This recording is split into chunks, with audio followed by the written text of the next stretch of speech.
नमस्कार, स्वागत है आपका। आपके साथ मैं हूं दीपिका नयाल। स्पेशल चुनावी कवरेज में आज बात करेंगे महाराष्ट्र की वर्धा लोकसभा सीट की, जहां से बीजेपी नेता रामदास तड़स सांसद हैं। उन्होंने साल 2014 के चुनाव में यहां पर कांग्रेस के प्रत्याशी सागर मेघे को 2,15,783 वोटों से पराजित किया था। रामदास तड़स को यहां पर 5,37,518 मत हासिल हुए थे, जबकि कांग्रेस के प्रत्याशी सागर मेघे को केवल 3,21,735 वोटों से संतोष करना पड़ा था। महाराष्ट्र के प्रमुख जिलों में से एक वर्धा सूती वस्त्रों के कारखानों के लिए पूरे भारत में मशहूर है। राष्ट्रपति महात्मा गांधी के आश्रम के कारण भी वर्धा नगरी काफी ज्यादा प्रसिद्ध है। बहुत सारी गौरवशाली कहानियों को अपने आंचल में समेटे वर्धा की जनसंख्या 20,12,137 है, जिसमें से 71% लोग गाँव में और 28% लोग शहरों में निवास करते हैं।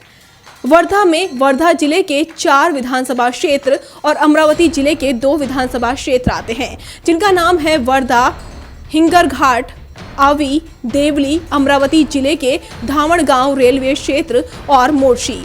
यहाँ की 76% जनसंख्या हिंदू धर्म में और 10% लोग बौद्ध धर्म में और 9% लोग इस्लाम धर्म में यकीन रखते हैं। साल 1951 में यहाँ पहली बार आम चुनाव हुआ, जिसे कि कांग्रेस ने जीता था। उसके बाद से साल 1989 तक यहाँ पर कांग्रेस का ही राज रहा।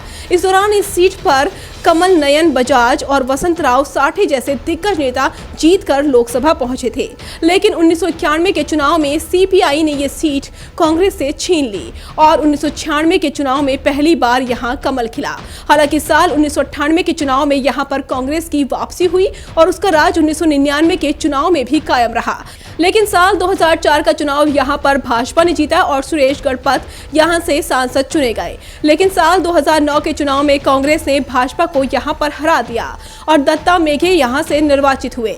उस वक्त कांग्रेस के प्रत्याशी दत्ता मेघे को 3,52,853 वोट मिले थे, जबकि उनके प्रतिद्वंदी भाजपा के प्रत्याशी सुरेश वाघमारे को 2,56,935 वोटों पर संतोष करना पड़ा था। लेकिन साल 2014 के चुनाव में ये सीट भाजपा की झोली में चली गई और बीजेपी नेता रामदास तड़स यहां से जीतकर लोकसभा पहुंचे। दिसंबर 2018 की रिपोर्ट के मुताबिक पिछले 5 सालों के दौरान लोकसभा में सांसद रामदास तड़स की उपस्थिति 81% रही है।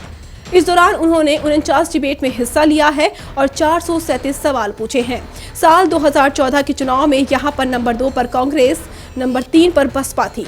उस साल यहाँ वोटरों की संख्या 15,64,553 थी, जिसमें से मात्र 10,13,445 लोगों ने अपने मतों का प्रयोग किया था। इसमें से पुरुषों की संख्या 5,54,658 थी और महिलाओं की संख्या 4,58,787 थी।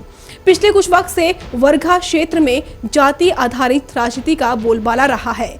जाति की वोट की संख्या के आधार पर ही प्रमुख राजनीतिक दल अपना प्रत्याशी तय करते हैं। इस संसदीय क्षेत्र में पहले करीब 2 दशकों तक कांग्रेस और माकपा के बीच ही सीधा मुकाबला होता आया था, लेकिन 1996 के बाद से कांग्रेस और भाजपा के बीच सीधी टक्कर हो रही है। कांग्रेस या भाजपा में से किसी एक दल का प्रत्याशी ही यहां चुनकर आता है। देखते हैं इस बार यहां प्रथा कायम रहेगी या फिर कुछ चौंकाने वाले नतीजे देखने को मिलते हैं।